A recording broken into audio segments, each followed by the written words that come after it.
अस्सलामुअलैकुम, मैं हूं फाद शहबाज खान। सबसे पहले बात करेंगे पाक अमेरिका ताल्लुकात की। पाकिस्तान की सियासी और अस्करी क़यादत की अमेरिकी सदर से एक मुलाकात, क्या दोनों मुल्क एक नया बाब रकम करने जा रहे हैं? अमेरिका और पाकिस्तान की क़यादत की आज की मुलाकात माजी की मुलाकातों से कितनी मुख्तलिफ है? क्या अमेरिकी क़यादत और इसकी इस्टेब्लिशमेंट भी एक पेज पर है और पाकिस्तान और मिडल ईस्ट से मुतल्लिक वो क्या सोच रहे हैं? दोनों मुल्कों की नई दोस्ती इलाकाई और आलमी सियासत पर क्या असर डालेगी? वाशिंगटन के नजदीक पाकिस्तान की अहमियत एक अहम स्ट्रेटेजिक पार्टनर की है या इकोनॉमिक पार्टनर की? पाकिस्तान ब्रेकफास्ट चाइना में करता है, लंच अमेरिका में और डिनर रूस में करता है। सफारती उफक पर इससे अफ्रीकी ताल्लुकात से क्या फायदा होगा? और अमेरिका और चीन के ब्लॉक की तर्ज पर क्या पाकिस्तान की नई सफबंदी इसे नए ब्लॉक की क़यादत की तरफ लेकर जा रही है? 2 दिन, 2 लीडर्स, 2 मुलाकातें। वज़ीर-ए-आज़म शहबाज शरीफ ने आज व्हाइट हाउस में अमेरिका के सदर डोनाल्ड ट्रंप से मुलाकात की। मुलाकात में फील्ड मार्शल सैयद आसिम मुनीर, अमेरिकी नायब सदर जेडी वैंस और वज़ीर ख़ारजा मार्को रूबियो भी मौजूद थे। पाकिस्तान के मयारी वक्त के मुताबिक आज सुबह 2 बजे होने वाली यह मुलाकात 1 घंटा 20 मिनट तक जारी रही, जिसमें 2 तरफा ताल्लुकात के साथ आलमी और इलाकाई अमूर पर गुफ्तगू हुई। और इस अहम तरीन मुलाकात के मौका पर सहाफ़ियों को मदऊ नहीं किया गया था, जो हैरान कुन है और मामूल के अमल के खिलाफ भी है। और इसके अलावा व्हाइट हाउस ने इस मुलाकात की तफसीलात अभी तक जारी तो नहीं की, ताहम वज़ीर-ए-आज़म ऑफिस के एलामिया के मुताबिक मुलाकात गर्मजोशी और खुशगवार माहौल में हुई, जिसमें वज़ीर-ए-आज़म शहबाज शरीफ ने सदर ट्रंप का जुर्रतमंदाना क़यादत को सराहते हुए कहा कि उन्हें अमन का अलंबरदार करार दिया और कहा कि अमेरिकी सदर दुनिया भर के तनाज़ात के खात्मे के लिए मुखलिसाना कोशिशों में मसरूफ़ हैं। अमेरिकी सदर ने पाकिस्तान और भारत के दरमियान जंग बंदी में सहूलत फराहम की।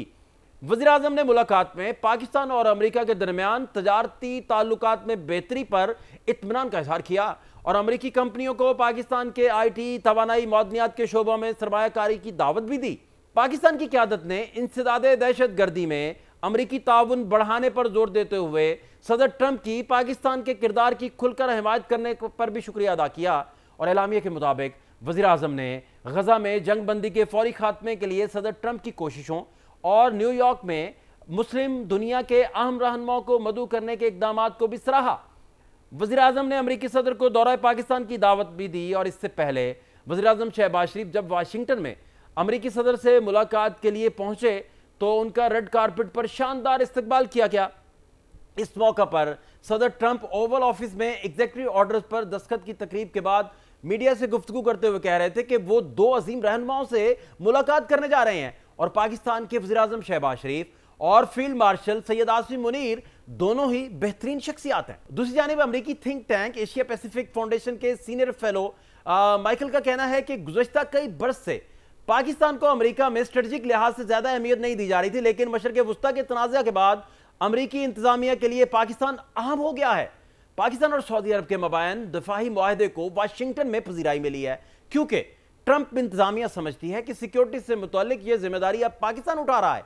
पाकिस्तान के ईरान समेत खलीजी ममालिक में अच्छे ताल्लुकात हैं। मशरक़ वुस्ता में अमन पाकिस्तान के मुफाद में है, क्योंकि पाकिस्तान की तवानाई का दारोमदार इस खित्ते पर है और चीन के साथ उसके गहरे, जबकि रूस के साथ दोस्ताना ताल्लुकात हैं। माइकल के मुताबिक अमेरिका के पाकिस्तान से कुर्बत की एक बड़ी वजह यह भी है कि अमेरिका अहदाफ को निशाना बनाने की दहशत गर्दों को पकड़ने की कोशिश में उसकी पहली कामयाबी पाकिस्तान से मुंसलिक थी और पाकिस्तान के काबुल एयरपोर्ट हमले के मास्टरमाइंड को अमेरिका के हवाले किया गया। इसके अलावा ट्रंप इंतजामिया को इंडिया के साथ तनाव ने भी पाकिस्तान और अमेरिका को करीब होने का मौका दिया। इक़्तिसादी लिहाज से भी पाकिस्तान ने वाशिंगटन में अपने आप को बहुत बेहतरीन तरीके से पेश किया और नायाब मौदनियात, क्रिप्टो करेंसी, तवानाई और खासकर तेल की तलाश पर भी, जिसमें नई इंतजामिया को बहुत बड़ी दिलचस्पी है। इस हवाले से बात करने के लिए साबिक वज़ीर ख़ारजा किसी तारफ़ के मोहताज नहीं है, खुर्शीद कसूरी साहब हमारे साथ मौजूद हैं। उन्हीं से समझते हैं कि ये मंजरनामा क्या बन रहा है। बहुत शुक्रिया कसूरी साहब वक्त देने के लिए। सर, सबसे पहले तो जानना आपसे ये चाह रहे हैं कि आपको अच्छी तरह से याद होगा कि पाक भारत जंग में जो सदर ट्रंप हैं उन्होंने सालसी करवाई, फिर उसका वो क्रेडिट भी लेते रहे। फिर ईरान इसराइल जंग के दौरान भी फील्ड मार्शल साहब की जो है वो ट्रंप से मुलाकात हुई, एक तो वो बड़ा अहम था। फिर कतर इसराइल का जो हमला था उसमें सदर ट्रंप की सदारत में जो इस्लामी सरबराहान के इजलास में पाकिस्तान की शिरकत का होना, फिर पाकिस्तान का और सऊदी अरेबिया का जो मुआहिदा साइन होना कि सऊदीया पर हमला, पाकिस्तान पर हमला और पाकिस्तान पर हमला, सऊदीया पर हमला कंसिडर होगा। अब फिर दोबारा से जो अभी लेटेस्ट हुआ, जो सदर ट्रंप के साथ वज़ीर आज़म की भी, फील्ड मार्शल की भी ओवल ऑफिस मुलाकात है, इन सारी कड़ियों को आप मिला के कोई तस्वीर कशी कीजिए, प्लीज बताइए ये क्या चल रहा है इंटरनेशनल दुनिया में। देखिए, पहली बात तो यह है कि वो जो 4 रोज़ा जंग थी उस पर मैंने को 85 चैनल्स पे बात की थी और मैंने रिकॉर्ड करा दिया था। मुझे एक अखबार की इंतज़ामिया ने, जंग अखबार की इंतज़ामिया ने कहा कि मैं मजमून लिखूं, लिख के मैंने रिकॉर्ड पे कहा था कि ये 4 रोज़ा जंग, 3 दिन के बाद मैंने कहा था, सारे इलाके की, सिर्फ ये बर्रे सग़ीर के नहीं, हमारे पूरे ख़त्ते की जियो स्ट्रेटिजिक सूरत हाल को इसने यकसर बदल कर रख दिया। अब वो, इससे पहले कि मैं इस तरफ आऊँ, जो आपने कहा एक तस्वीर कशी की जाए सारे मामलात की, सर मैं आपको ले जाना चाहूँगा प्रेसिडेंट बाइडन के दौर में, जिन्होंने जान बायकॉट रखा, कुट्टी रखी, जो मर्ज़ी आप कह लें पाकिस्तान के साथ। क्यों? कि जो हज़ीमत उठानी पड़ी और जिस तरीके से वहाँ अफ़गानिस्तान से उनकी एग्ज़िट हुई, वो सारा उसका जो उसका सारा ब्लेम सारा का सारा पाकिस्तान पर डालते रहे कि जी पाकिस्तान की वजह से ये हुआ है। हालांकि टोटल, मैं ये करूँगा 90% इसमें एग्जैजरेशन थी। मैं मानता हूँ कि इधर से कुछ गलतियाँ हो सकती हैं, इन आवर ओन डिफेंस में बात करूँगा, लेकिन जो रीज़न्स आपको मिलेंगे, स्पेशल इंस्पेक्टर जनरल अफ़गानिस्तान के ऊपर सीगार की रिपोर्ट है और बताती है कि अमेरिका ने क्या क्या गलती की, लेकिन बाइडन साहब ने कुट्टी जारी रखी। फिर उनको ज़रूरत ये भी फ़ायदा हो गया कि उन्होंने भारत को नत्थी कर लिया चीन के ख़िलाफ़, तो पाकिस्तान के साथ उस किस्म के ताल्लुकात नहीं रह सकते थे। ट्रंप एडमिनिस्ट्रेशन में एक बात मैंने नोट की और वो इम्पॉर्टेंट है, ये तो 4 महीने के बाद हुई है जंग या 5 महीने के बाद। प्रेसिडेंट की इनागोरेशन हुई थी 20 जनवरी को, तो उन्होंने इनागोरल एड्रेस में पाकिस्तान की तारीफ़ कर दी ना। I was very surprised. उन्होंने कह दिया कि ये जो पकड़ा है इस्लामिक स्टेट खुरासान का, जो इन्होंने टेररिस्ट पकड़ के हैंड ओवर किया है, मैं पाकिस्तान का शुक्रगुजार हूँ हुकूमत का।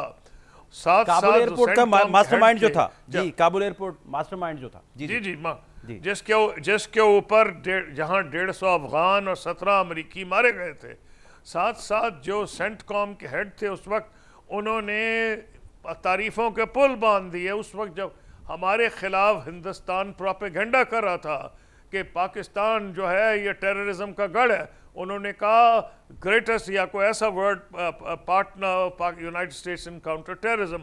तो ये एक किस्म की इंडिकेशन थी। और उसके बाद जो जंग हुई, तो जंग में तो बड़ा वाजे हो गया।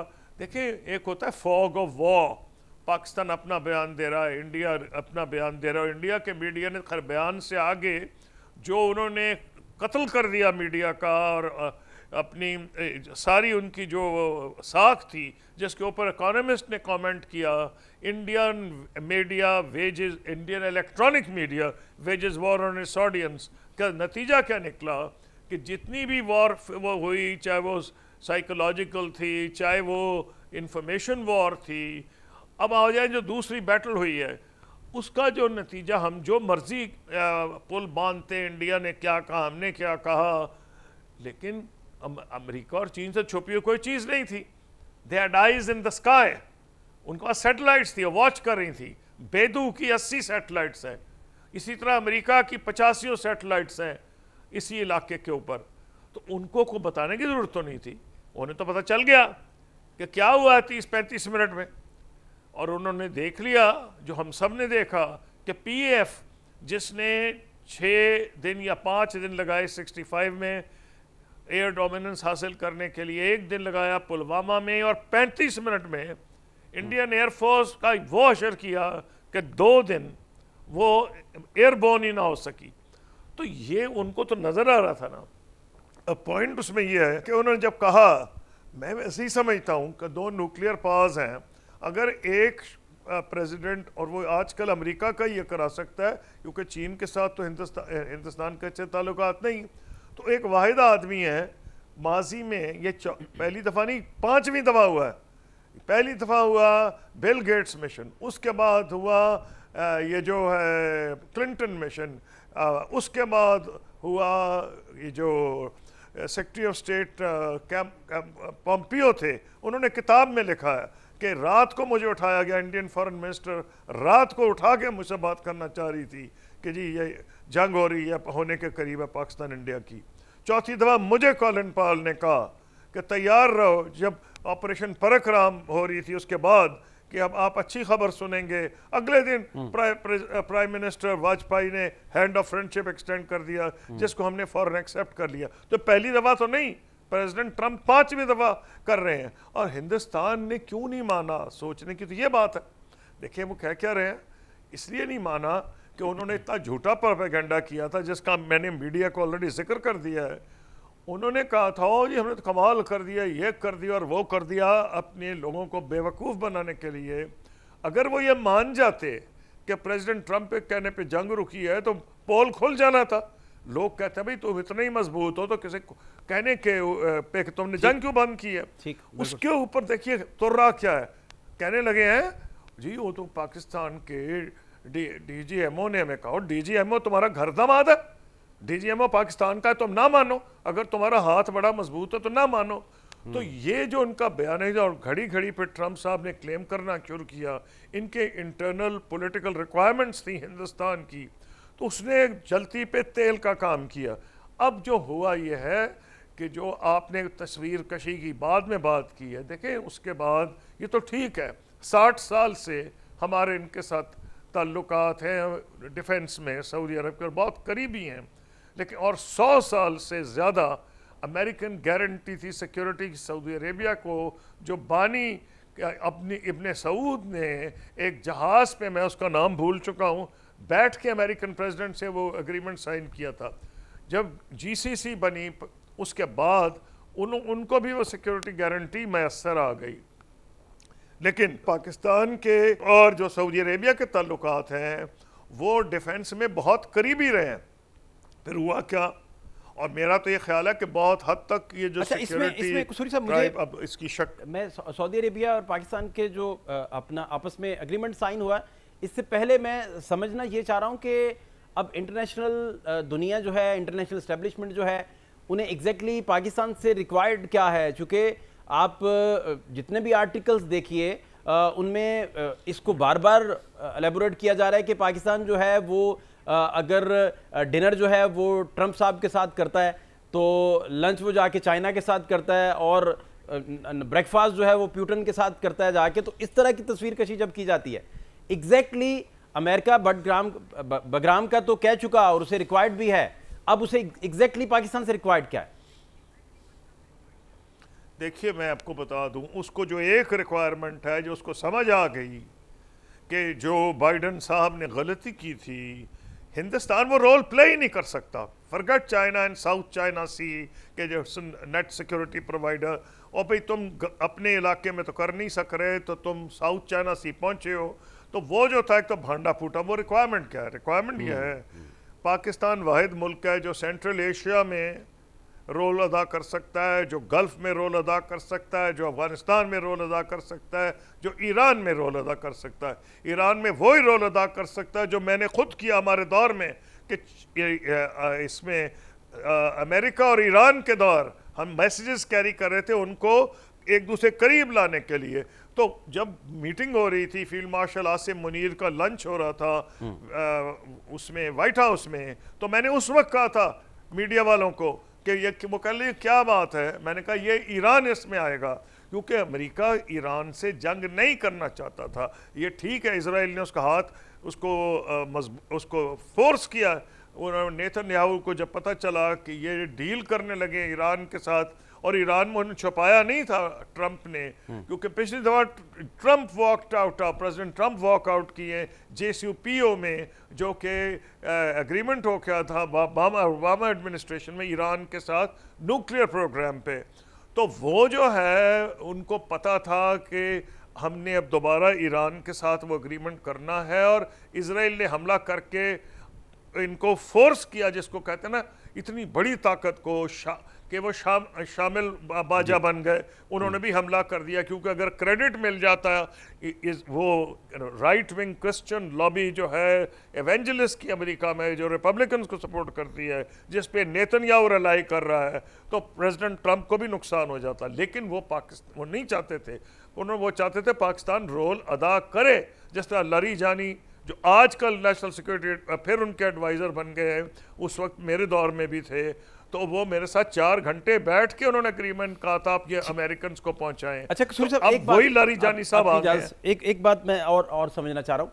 आपको अच्छी तरह सर याद है कि अमेरिका, बराक ओबामा भी हो, जो भी एडमिनिस्ट्रेशन आई, वो पाकिस्तान से डू मोर का मुतालबा करती थी। फिर अफगानिस्तान से जो ही अमेरिका इनखला करके गया, वहाँ असला छोड़ के गया, तो उसका सारा खुद भागा और वो इल्ज़ाम पाकिस्तान पे उस वक्त भी देता था। अब ये इतनी बड़ी पॉलिसी शिफ्ट के पीछे आप ये समझते हैं कि बेसिकली उन्हें ये अंदाज़ा हुआ है कि मशरक़ वस्ता में, गल्फ़ स्टेट में और एशिया में जो रिस्पॉन्सिबिलिटी और जिस तरीके से कनेक्टिविटी पाकिस्तान कर सकता है, और वो भी 4 दिन इंडिया को मारने के बाद इस नतीजे पे वो पहुंचे, तो बहुत बड़ा पॉलिसी शिफ्ट आप बेसिकली देख रहे हैं। तो इस वजह से ये सारा कुछ हो रहा है। देखिए, पाकिस्तान का महल वक़ूअ इतना इम्पोर्टेंट है कि मैं आपको बताऊं कि मुझे तो ज़ाती एक्सपीरियंस है। बैक वक्त चीन और अमेरिका से हमारे अच्छे ताल्लुकात थे, बैक वक्त सऊदी अरबिया ईरान से अच्छे ताल्लुकात थे, बैक वक्त अमेरिका और ईरान जो आपस में दुश्मन थे हमारे अच्छे थे। हमारी एक ख़ास पोजीशन है, हिस्टोरिक बैकग्राउंड है, और हुआ यह है कि जो हम रोल अदा कर सकते हैं वो और कोई इस इलाके में कर नहीं सकता। नंबर 2, जब से हमला किया इसराइल ने कतर पे, जो अमेरिकन गारंटी थी उसके परख चढ़ा दी हैं। चाहे प्रेसिडेंट ट्रंप आप कहें कि दोबारा हमला करेंगे या नहीं, एक होता है जब किसी पे एतबार में अगर ज़रा सा शक पड़ जाए, बाल शीशे में आ जाए, तो टोटली रिप्लेस उसको नहीं आप शीशा जोड़ सकते। अब मेरा ये कहना यह है कि सबको पता है शुरू से कौन ये गारंटी दे सकता है। कसूरी साहब, शॉर्ट ब्रेक हमने एक लेना है जी, शॉर्ट ब्रेक लेंगे जी, ब्रेक के बाद वापस आते हैं, हमारे साथ रहिए। ब्रेक के बाद खुश आमदीद। कसूरी साहब हमारे साथ मौजूद है जी। ब्रेक से पहले भी आप सुन रहे थे जो पाकिस्तान का और सऊदी अरेबिया का एग्रीमेंट है, आपकी नज़र में आप अगर इसे एक्सप्लेन करना चाहें तो एग्जैक्टली किन लफ्ज़ों में इसे बयान कर सकते हैं? मैं इस तरह बयान करूंगा जी कि जो चीज़ बड़ी देर से हमारी अंडरस्टैंडिंग थी, जिसमें हम सब लोगों ने रोल अदा किया है, जो भी फॉरेन ऑफिस में रहे हैं उनको पता है कि कितने हमारे करीबी ताल्लुकात थे। डिफेंस की बात मैं कर रहा हूँ, और अगर आप डिफेंस की बात करना चाह रहे हैं, मैं तारीख़ में टाइम ज़ाया नहीं करूँगा कि जी तबूक पे इतने थे, तो फ़लाने जब मस्जिद पे खाना काबा पे हमला हुआ तो पाकिस्तानी फ़ौजी थे, फिर इसराइल के बॉर्डर पे पाकिस्तानी फ़ौजी थे, जॉर्डन पे हमारा एक ब्रिगेड था, वगैरह वगैरह, लंबी चौड़ी कहानी है। मेरा कहना यह है कि अब जो एग्रीमेंट हुआ है, ज़रूरत क्या पड़ गई? इसका मतलब है कि सऊदी अरब ने इस वक्त महसूस किया कि अगर वो मैसेज भेजना चाहता है इसराइल को कि भाई ये नहीं है कि तुम जिधर चाहो एक बदमस्त हाथी की तरह चढ़ाई कर दो, तो तुम्हें ताकत क्या है? क्या उनके पास है जी? छोटा सा मुल्क है जो सैटेलाइट से नज़र भी नहीं आता, उसकी ताकत ये है अमेरिका के अलावा उसके पास न्यूक्लियर वेपन्स है। नहीं तो जहाज़ तो सऊदी अरेबिया के पास शायद इसराइल जितने ही अच्छे हैं, जितने कतर के पास भी वो होंगे, वो यूए इनके पास भी होंगे, लेकिन उसने एक नफ्सियाती दबाव अरबों पे रखा है। वो नफ्सियाती दबाव सिर्फ पाकिस्तान तोड़ सकता है। क्यों? उसकी वजह है कि 1973 में भी पाकिस्तानी पायलट्स ने इनके जहाज़ गिराए हैं। शाम के अंदर जब हमला किया था अक्टूबर में, इजिप्ट ने और शाम ने मिलके इसराइल पे, और इसराइल को बुरा हाल कर दिया था, और अमेरिका उसको बचाने आया और कैंप डेविड अकॉर्ड बाद में कर लिया। तो प्राइम मिनिस्टर जुल्फ़िकार अली भुट्टो को रिक्वेस्ट की हाफिज़ अल असद साहब ने, प्रेसिडेंट ने, कि हमें बचाओ, ये हम पे हमले कर रहे हैं। तो PF के पायलट गए और उन्होंने इनके पायलट्स डाउन किया। मुझे मिलने को क्यों मर रहा था इसराइल को? वजह है ना कि मेरी मीटिंग जो हुई तुर्की के अंदर जो प्रेसिडेंट अर्दोआन ने कराई, क्यों कराई? उस वक्त ताल्लुकात बहुत अच्छे थे प्रेसिडेंट अर्दोआन के इसराइल के साथ। अब मैं आपका वक्त ज़ाया नहीं करूंगा कि हमारे रीजंस थे उस वक्त, क्योंकि इसराइल गाज़ा से विड्रॉ कर गया था उस वक्त, और हमारे कुछ रीजंस थे क्योंकि हिंदुस्तान को वो असला दे रहा था उस वक्त इसराइल जो अमेरिका नहीं देता था, तो मेरे एक किस्म की वेल्ड वार्निंग, वेल्ड डिप्लोमेटिक किस्म के मिशन पे भेजा गया था। तो क्यों वो चाह रहा है? उनको पता है कि एक दुनिया में ताकत है जिससे उनको डर है मुस्लिम ममालिक में। जिस दिन मेरी मीटिंग हुई है उस दिन इजरायली की अखबारों में लिखा था foreign minister of Islamic super power, ये उस वक्त की बात है, foreign minister Islamic super power meets Israeli deputy prime minister. तो उनको, अरबों को ये नहीं पता है, उनको सब पता है। तो अब अगर न्यूक्लियर अम्ब्रेला, मैं लफ्ज़ नहीं यूज़ करना चाहता कि हमारा कोई एग्रीमेंट न्यूक्लियर अम्ब्रेला का नहीं है, because I don't want to use this word as a former foreign minister. ये बड़ा लोग आजकल लूजली यूज़ कर रहे हैं, नेटो बन जाएगी, अम्ब्रेला न्यूक्लियर हो गया, लेकिन इसराइल, ये सारी गेम है, माइंड गेम है। इसराइल को क्या, उसको फ़ायदा क्या है कि इजिप्ट जैसा बड़ा मुल्क भी कि उसके पास न्यूक्लियर वेपन्स नहीं है। तो इसलिए वो एक नफ्सियाती दबाव, उस नफ्सियाती दबाव को जो तोड़ा गया है, अमेरिका ये समझता है कि अगर हम वो काम नहीं कर सकते, अगर आप उनके एंगल से देखें, मैं नहीं कह रहा कि ये कोई अच्छी बात है या बुरी बात है, मैं एक आपको ऑब्जर्वेशन दे रहा हूँ। सऊदी अरब उनका एलाई है, कतर उनका एलाई है, यूएई उनका एलाई है, और पाकिस्तान हिस्टोरिकली उनका एलाई रहा है, और मेजर नेटो एलाई भी था जब मैं फॉरेन मिनिस्टर था, और फिर ताल्लुकात उनके अच्छे हैं। तो वो ये भी तो समझ सकते हैं कि बजाय इसके को और गड़बड़ हो, यहाँ हमारे एक एलाई जो है वो दूसरे एलाई से कोऑपरेट कर रहा है, क्योंकि जो ये तीसरा एलाई है इजराइल, ये किसी की बात ही नहीं सुन रहा, ये ट्रंप की भी बेइज्जती कर रहा है। ठीक, तो इजराइल को भी एक किस्म का वार्निंग हो गई। जी, अभी मुझे एक बात और आपसे समझना है सर। वो इसराइली टाइम्स जो है, टाइम्स ऑफ इसराइल, उसने जो मजमून पब्लिश किया है, वो कहता है कि टोनी ब्लेयर जो है उन्होंने मंसूबा तैयार किया है जिसको ट्रंप की बेसिकली पुष्टपनाही हासिल है, और उसमें हमास को दोबारा मजबूत होने से रोकना भी शामिल है, और एक और इंटरनेशनल स्टेबलाइजिंग फोर्स जो है वो बनाई जाएगी जो हमास को रोकेगी, वहाँ डिप्लॉय होगी। एक तो ये उसकी अहम तरीन शिक है। दूसरा, उसमें बजटिंग करके, उसका पूरा स्ट्रक्चरिंग करके, पूरा एक रोड मैप जो ये मजमून है उसमें। अब इसमें मुझे ये आपसे समझना है कि इसको आप किस नज़र से फिर देखते हैं। वहाँ कोई फोर्स जाके डिप्लॉय होगी तो हमास के साथ वो, अगर वो मुस्लिम ममालिक की तरफ से फोर्स बेसिकली जाती है और ये भेजते हैं वहाँ, तो ये कैसे चलेगा मामला? और इसे आप किस नज़र से फिर देखते हैं जो 21 नकात बेसिकली सामने आए हैं पोस्ट वॉर को लेकर, जो वो इंडिकेट कर रहे हैं, इस पे प्लीज़ आप गाइड कीजिए। देखिए, पहली बात तो मैं कहते हैं, हम डिप्लोमेसी में कहते हैं डिटेल जो है, devil is in the detail. ये जो है, अव्वल तो 21 पॉइंट इकट्ठे ऐलान नहीं किए गए, जानबूझ के ये लीक आउट किए गए हैं, लोगों ने इकट्ठे किए हैं। देयर इज नो 21 पॉइंट जो कि कह दिया हो। ये सब लीक आउट क्यों है? नफ्सियाती गेम है। उसके हम डिप्लोमेसी में कहते हैं प्लॉजिबल डिनाइबिलिटी। कल कह देंगे हमें तो पता ही कुछ नहीं, अगर इसमें कुछ नहीं होता हमने तो नहीं कहा, इसको कहते हैं प्लॉजिबल डिनाइबिलिटी। तो अब जो इन्होंने ऐलान किया है उसमें, क्योंकि मैंने कहा था attention devil is lies in detail, वो ये है कि इसमें सीक्वेंसिंग का कुछ नहीं बताया गया। वो भी पहले ये होगा तो फिर ये होगा, कौन तुम छोड़ दोगे हमारे हॉस्टेजेस, तो क्या तुम उसके बाद निकल जाओगे, क्या तुम वॉर का ऐलान ख़त्म हो, उसका कोई जिक्र नहीं सीक्वेंसिंग का। नंबर 2, ये नहीं बताया कि जो ये जो है हमास, उनका अल्टीमेटली क्या असर होगा। ठीक है, अब उनको कत्ल तो नहीं कर सकते, को सारे के सारे जो सब वहाँ बैठे हैं किसको कहेंगे, हमास माथे पे उसके लिखा हुआ है। उसके अंदर जो असल में प्रॉब्लम आ रहा है उससे भी ख़तरा, उसमें कहा है कि इजराइल ग्रेजुअली विड्रॉ करेगा। और ग्रेजुअल की क्या डेफिनेशन है? बहुत शुक्रिया खुर्शीद कसूरी साहब हमारे साथ मौजूद थे, बड़ा मोतबर नाम और बड़ी डिटेल से इंटरनेशनल जो मंजरनामा है उस पर डिस्कशन कर रहे थे। शॉर्ट ब्रेक एक प्रोग्राम में शामिल करेंगे, हमारे साथ रहिए। ब्रेक के बाद खुश आमदीद। क्रिकेट की बात करते हैं जी। 41 साल बाद इंडिया और पाकिस्तान जो हैं वो एशिया कप खेलने जा रहे हैं। कल के मैच की भी बात करते हैं। पाकिस्तान बांग्लादेश के खिलाफ जीत तो गया, वो हालात क्या थे, क्रिकेटिंग एक्सपर्ट्स क्या कह रहे थे, क्या अपनी राय दे रहे थे।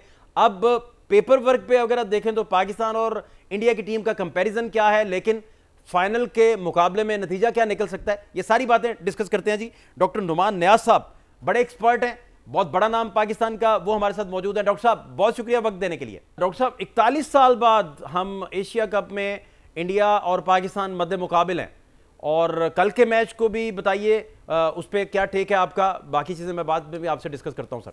मैं आपको पहले तो कल के मैच के बारे में ये बताऊं सर कि ऐसे लग रहा था कि जो पाकिस्तान की बैटिंग है ना, वो 3 और 4 नंबर तो एग्जिस्ट ही नहीं कर रहा, बिकॉज ऑफ द साइन की लैक ऑफ फॉर्म है, एटीट्यूड, शायद वो घबरा गया हुआ है अब।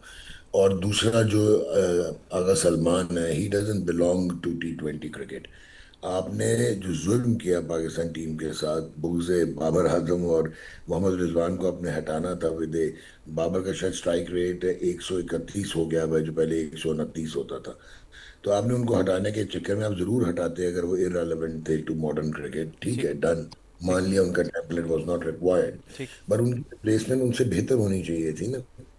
अच्छा, अब आपकी ना ओपनर्स एग्जिस्ट कर रहे हैं, जो है फ़खर जमान, वो probably he is the best white ball batsman इन पाकिस्तान, लेकिन अनफॉर्चुनेटली या उसकी फिटनेस का इशू है, या उस आपको उसको कोई गेम प्लान ऐसा देते हैं। कल भी वो फ्रस्ट्रेटेड था, जो उसने 19-20 गेंदें खेली 13-14 रन के, वो हिट मारने की कोशिश कर रहा था। अब आप क्रिकेट की इनकी इतनी सेविनेस और नॉलेज देखें, ये साइम अयूब की, यार तेरे पीछे 3 सिफर हैं और 8 इनिंग्स चार में चार सिफर 4। सर, 4 सिफर नहीं, वो होते हैं। अभी कल कल की बात कर रहा हूँ, हाँ जी हाँ जी। कल से पहले, कि 4 इनिंग्स में 3 सफर है। एशिया कप में आपने टोटल 22 या 23 रन बनाए हुए हैं, और फखर जमान ने हिट मारने की कोशिश की कि आप दूसरे एंड पे सामने खड़े थे, नजर आ रहा था कि बॉल फंस रहा है, और उन्होंने अपना ऑफ स्पिनर मेहदी हसन खिलाया हुआ था।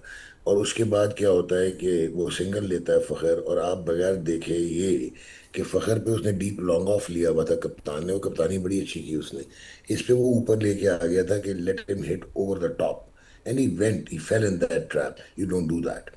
फिर आगे सलमान क्या होगा 4 पे। कल वो कदरे बेहतर तो खेले, लेकिन you will be shock to know कि 5 उन्होंने श्रीलंका के अगेंस्ट किया था, 17 उन्होंने इंडिया के अगेंस्ट किया, 20 यूएई के, 3 फिर इंडिया के अगेंस्ट, 0 ओमान के अगेंस्ट, और 5 इनिंग में 45 रन हैं, 76.2 का स्ट्राइक रेट और 11 की एवरेज है।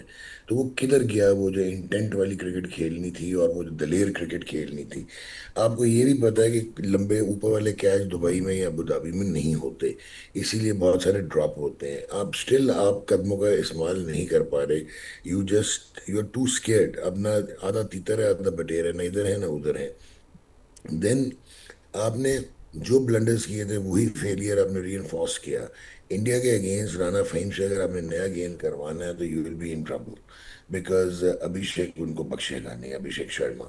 सो आपको 3 स्पेशलिस्ट फास्ट बॉलर के साथ जाना चाहिए था। तो कल के मैच के बारे में मैं ये कहूँगा कि पाकिस्तान के बैट्समैन ऐसे लग रहे थे एक आंख बंद करके खेल रहे हैं, लेकिन जब बांग्लादेश की बारी आई तो दोनों आंखें बंद थी उनके बैट्समैन की। अनफॉर्चुनेट है कि बहुत ही क्लब क्रिकेट का स्टैंडर्ड था बैटिंग का। अब आते हैं कि मेजर फैक्टर क्या हुआ है।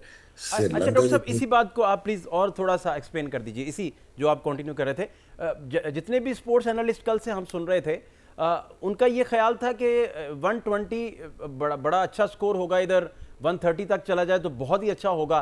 तो पाकिस्तान का तो इस लिहाज से आप 135 तक चले गए, तो इस बात को भी एक्सप्लेन आप कर दीजिए। आपकी सारी बातें दुरुस्त हैं, लेकिन इस फैक्टर को आप प्लीज। बिल्कुल, मैं इस फैक्टर को एक्सप्लेन करता हूँ। एक तो पार स्कोर दुबई में 170 है, ठीक है ना, जो विनिंग होता है। और बैटिंग फर्स्ट आप 150-55 की बात करते हैं, because it difficult to bat first, और बाद में बॉलिंग की मुश्किल हो जाती है, ड्यू का फैक्टर आता है।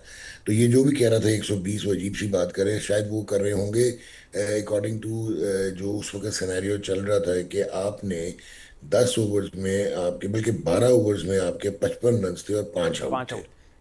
और वहां पे बांग्लादेश ने जो है ना मैच लूज किया, जहां पे उन्होंने ओवर कॉन्फिडेंस थे, कैचेस छोड़ दिए, शाहीन के 2 एक ही ओवर में छोड़ दिए, और आपने 8 ओवर में 80 कर दिया।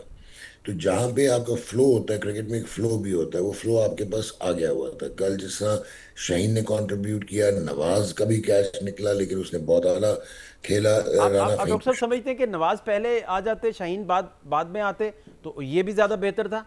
क्योंकि वो तो नहीं, प्रॉपर बैट्समैन, या ठीक है आप समझते हैं यही नहीं, बेहतर है? मैं आपको एक और बात करूंगा, आप हैरान रह जाएंगे कि मोहम्मद नवाज को जो हालत सलमान अली आगा की है, मोहम्मद नवाज एक रिकग्नाइज बड़ा ही पावर हिटिंग बैट्समैन है, उसको चार पे खेलना चाहिए, वो हैवी लेफ्ट हैंडर, हाँ। ठीक है ना, हाँ। और वो चार पे खेलना चाहिए। लेकिन कल की सिचुएशन में सही रिस्क लिया था पिच हिटिंग उन्होंने करवाने के लिए फ्रॉम शाहीन शाह अफरीदी। बट इसका अगर मैं अपना एक्सपर्ट एक एनालिटिकली देखूं, तो जितनी आप बॉलिंग बॉल ज्यादा देते नवाज को, तो शायद आपका टोटल 150 हो जाता। तो पहले आपने इंडिया के अगेंस्ट शाहीन को ना भेजना और हारिस को घर बिठा के रखना, उसको भी ना भेजना, तो वो आपने ब्लंडर किया। कल यहाँ पे नवाज आता था बिकॉज उस वक्त आपके पास थे कोई 6 7 7 8 ओवर थे, तो things would have been different अगर शायद वो ऊपर आता। लेकिन ठीक है कि शाहीन ने भी आपको डिसअपॉइंट नहीं किया। लेकिन जहाँ पे आप मैच जीते हो ना, वो श्रीलंका का भी मुझे ऐसे लगता है कि जो इंडिया और पाकिस्तान की एक वो रिवलरी से ऊपर की चीज हो गई, और जो पर्सनल ईगोज पे बात आ गई, और हैंडशेक से शुरू होके और पॉलिटिकल सारी जो बहस शुरू हो गई थी, वो शायद it has triggered Shaheen Shah Afridi. क्योंकि श्रीलंका के against after long long time उसने एक तो बहुत ही आला रिदम में तेज गेंद किया था, and he went pass 140 kilometre per hour. और कल भी पहले 2 ओवर में जो उसने उनके टॉप बैट्समैन को नचा दिया और विकेटें ले ली, वहां से वो कलेप्स कर गए थे। और एक्स्ट्रा ऑर्डिनरी बॉलिंग की शाहीन ने, शाहीन का एटीट्यूड बहुत एक्स्ट्रा ऑर्डिनरी था। और माइंड यू, अगर इसी रिदम में इसी पेस के साथ बॉलिंग करेंगे, he can be a nightmare for Abhishek Sharma as well as for Shubman Gill. अच्छा, अब आगे आते हैं कि Haris Rauf bowled really well. Ibrar लोगों को लग रहा होगा एक्सपेंसिव है, लेकिन वो विकेट बाय करने की कोशिश कर रहा था। वो शायद बेस्ट बॉलर इस टूर्नामेंट में आपको लगेगा जी कुलदीप जी, यादव एग्रीड एग्रीड। दीप के बाद। हम्म। और साइम अयूब मेरा ख्याल है बॉलिंग ऑलराउंडर, ये वाला मैच तो खिला दें उसको, नॉट एज ए बैट्समैन, ऊपर बैटिंग ना करवाएं क्योंकि उसका कॉन्फिडेंस बिल्कुल ख़त्म है। लेकिन हालांकि वो बड़ा टैलेंटेड लड़का है, उसके एटीट्यूड्स के इश्यूज हैं जो कि हमें पता है, but we don't get on to it. लेकिन बॉलिंग वो जिस तरह की कर रहा है, वो बड़ी स्मार्ट बॉलिंग कर रहा है। तो ये, और बांग्लादेश इल इक्विप्ड लगा, वो लड़के जो मेजोरिटी उन्होंने टीम में रखे वो नए तो हैं। फिरोज सिमन ने जो उनका रोल चेंज कराया है, उनमें से आधे जो है वो टेक्निकली करेक्ट और अंडर 19 से आए हुए हैं। ठीक। तो अच्छा डॉक्टर साहब, वो एक बात और मुझे प्लीज़ आपसे समझना है कि आपको अच्छी तरह याद है कि पाकिस्तान की बैटिंग लाइन की जो सबसे बड़ी खूबसूरती थी वो ये थी कि वो स्पिन को बहुत अच्छे से अटैक करते थे। मुरलीधरन को फेस करते हुए शाहिद अफरीदी ने, आपको याद है कि जो फाइनल हमने जीते T20 के भी, उसमें अच्छा खासा वो मारते थे, शेन वॉन को अच्छा खासा पड़ जाते थे, इंजमाम इसमें बड़े अच्छे थे स्पिन को खेलने में। अब ये ऐसा नज़र नहीं आ रहा, लेकिन कल हारिस स्पिन को अच्छा खेल रहे थे, जो पाकिस्तानी विकेट कीपर भी हैं। तो स्पिन को खेलने की टेक्निक क्यों खत्म हो गई पाकिस्तान टीम के अंदर से, इसकी बुनियादी क्या वजह है? Very good question. पाकिस्तान ने शायद बेस्ट बैट्समैन प्रोड्यूस किए हैं अगेंस्ट स्पिनर्स, जिनमें आप शुरू हो जाएं जहीर अब्बास से, और उसके बाद इंजमामुल हक, सलीम मलिक, जावेद मियांदाद, सईद अनवर, मोहम्मद यूसुफ। ये एक्स्ट्रा ऑर्डिनरी थे अगेंस्ट स्पिनर्स। उस जमाने में आपके डोमेस्टिक सर्किट में जो स्पिनर्स होते थे बड़े आला पाए के होते थे। अब्दुल कादिर भी थे, मुश्ताक अहमद भी थे, अकरम रजा भी थे, सजाद अकबर भी थे, सकलैन आ गए थे, अरशद खान थे। तो क्वालिटी जो स्पिनर्स होते हैं उनको जब आप बैट्समैन खेलते थे, तो उनको प्रॉब्लम नहीं होती थी इंटरनेशनल लेवल पे, क्योंकि क्वालिटी उनकी बैटिंग की भी अगेंस्ट स्पिन जो है वो बहुत अच्छी होती थी। फिर क्या हुआ जी। कि हमने वो जो हमारा टूटा डोमेस्टिक स्ट्रक्चर था, हमने उसको रैप अप करना शुरू किया, because we were more interested in our self ground and international cricket. ठीक। तो हमने ना सीजन देखे ना कुछ देखा। नॉर्थ में जहाँ पे जिस वक्त सर्दी होती थी, वहाँ पे घास वाली पिचेस होती थी, वहाँ पे जो ये आपका अब्दुल रऊफ है, हालांकि फिनोमिनल बॉलर था, 697 आउट है फर्स्ट क्लास में, बट वो सिर्फ छोड़ के आउट कर देता था। स्पिनर्स की बारी ही नहीं आती थी। जब स्पिनर्स की बारी नहीं आएगी तो स्पिनर एक ऐसी चीज़ है, स्पिन सीखना एक आर्ट है कि जितने आप रेवोल्यूशंस करेंगे, जितनी आप बॉलिंग करेंगे, उतने आप परफेक्ट होते हैं। तो हमारे डोमेस्टिक सर्किट में स्पिनर खत्म हो गए। फिर T20 क्रिकेट में इंटरनेशनली बहुत कम स्पिनर रह गए। कुलदीप वगैरह में देखा है कि अब अनऑर्थोडॉक्स चलते हैं, चाहे तबरेज शमशी है, चाहे ये है, और जो कन्वेंशनल स्पिनर्स हैं वो शायद अब गायब होते जा रहे हैं T20 क्रिकेट से, बिकॉज रिक्वायरमेंट नहीं है। क्योंकि ऑफ स्पिनर पे तो ये भी खदशा होता है ना, अगर उसका गेंद सीधा नहीं होता तो वो जो आप काउ कॉर्नर पे लात पर लेग पर क्लियर करके तो आप मारते हैं। ठीक। तो ये रीजन है कि हमने, हमारी स्किल लेवल बिल्कुल खत्म हो चुका है। ये जो कल लड़के खेल रहे थे, ये शायद 4-4 मील तक ना आ सकते 1990s में, डोमेस्टिक लड़के जो खेलते थे। I am not talking about the Pakistan players. तो ये रीज़न है। एंड आप जो अनफॉर्चुनेट ये है कि आप जब तक इंटेलेक्चुअल डिसऑनेस्टी बोगस ख़त्म नहीं करेंगे, और अब एक और चीज़ भी आप समझ लो सर। जो बहुत कम लोग समझना चाहते हैं, कि अब क्रिकेट जो है वो एक इंडस्ट्री है और एक सुपर स्पेशलिस्ट साइंटिफिक एक चीज़ बन गई है। जब तक आप मॉडर्न क्रिकेट, ये बातें करने से नहीं होती, सोशल मीडिया पे नहीं खेली जाती कि आंखें बंद करके और आप मॉडर्न क्रिकेटर प्रोड्यूस कर देंगे। ये लड़कों की इतनी ही एबिलिटी है, देते अपना 100% ही है। ऐसी बात नहीं कि 100% नहीं देते। वो हुआ ये है कि पहले जब स्किल वर्सेस स्किल होता था, तो हमारे भी बड़े बड़े आला जो प्लेयर्स थे, टॉप प्लेयर्स, वो स्किल पे मार देते होते थे बड़ी टीमों को, बिकॉज वो इक्वल फुटिंग पे खेलते थे। ठीक। अब पिछले 3-4 साल से ये साइंटिफिक हो गई है, इसमें बायो मैकेनिक्स आ गया है, किनेसियोलॉजी आ गई है, एआई की इंटीग्रेशन हो गई है, मैचअप्स आ गए हैं। इसमें आपकी मेडिकल पैनल जो है, जो पहले आपकी मार्केटिंग और सेल्स और वो जो कमर्शियल डिपार्टमेंट्स होते थे, उनसे ज़्यादा इम्पोर्टेंट अब आपका मेडिकल पैनल हो ठीक। गया है, जिसमें अच्छा डॉक्टर साहब, एक बात जो मैं और समझना चाह रहा हूँ कि फुटवर्क का भी बहुत सारा प्रॉब्लम है हमारे हार्ड हिटर्स में। साहबजादा फरहान जब जाते हैं तो वो पावर हिटिंग की ज़्यादा ट्राई करते हैं, और आप देखिए कि पाकिस्तान जब हिट कर रहा होता है तो आउटफील्ड पाकिस्तान की उसे स्लो मिलती है, लेकिन गिल जब हिट करने जाता है तो उसे आउटफील्ड भी स्लो नहीं मिलती। इतना भरपूर टाइम और इतनी खूबसूरती से वो प्लेसमेंट करके चीज़ों को खेल रहे होते हैं। इस पे भी प्लीज़ गाइड कीजिए। और दूसरा, इंडिया पाकिस्तान का पेपर पे तो कंपैरिजन कोई नहीं है, लेकिन अब 41 साल बाद आमना सामना है, तो क्या इसका नतीजा आप देखते हैं? देखें, पहले वाला क्वेश्चन आपका बड़ा डीप डिटेल्स है, बट मैं आपको थोड़ा सा जल्दी में बता देता हूँ प्लीज। कि there is a difference between scientific power hitting, जो कि एक टेक्निक और मेथड, और मल्टी स्पोर्ट्स की टेक्निक से इंटीग्रेशन से आता है। राइट। चाहे वो ऑनरे क्लासन है, चाहे माधव जी, जो अभिषेक शर्मा, ये क्या कर रहे हैं, इनका इसकी फ्लैट बैट स्पीड बहुत तेज है, ठीक है ना। इसको दूर बॉलिंग करोगे तो फंसेगा, जोन में आएगी तो छोड़ेगा नहीं। अब जो इम्पोर्टेंट चीज़ है वो ये हुई कि पावर हिटिंग और स्लॉगिंग में फ़र्क है। जी। आपकी मेजॉरिटी ऑफ द बैट्समैन स्लॉगर्स हैं, और स्लॉगर्स जब आप मॉडर्न क्रिकेट में खेल रहे होते हैं बड़ी टीमों के साथ, वो आपको नहीं देंगी अपॉर्चुनिटी, बिकॉज उन्होंने आप पे काम किया होता है राइट। और आप पे मैचअप किया होता है। तो ये एक इम्पॉर्टेंट चीज़ थी। ये आपको जब तक आप टीयर क्रिकेट में अंडर 13, अंडर 17, अंडर 19, अब ये आपका लॉन्ग टर्म रिवाइवल है, शॉर्ट टर्म नहीं हो सकता। वो यही है लड़के आपके पास, बाबर को ले आएंगे आप वापस, दैट्स ऑल।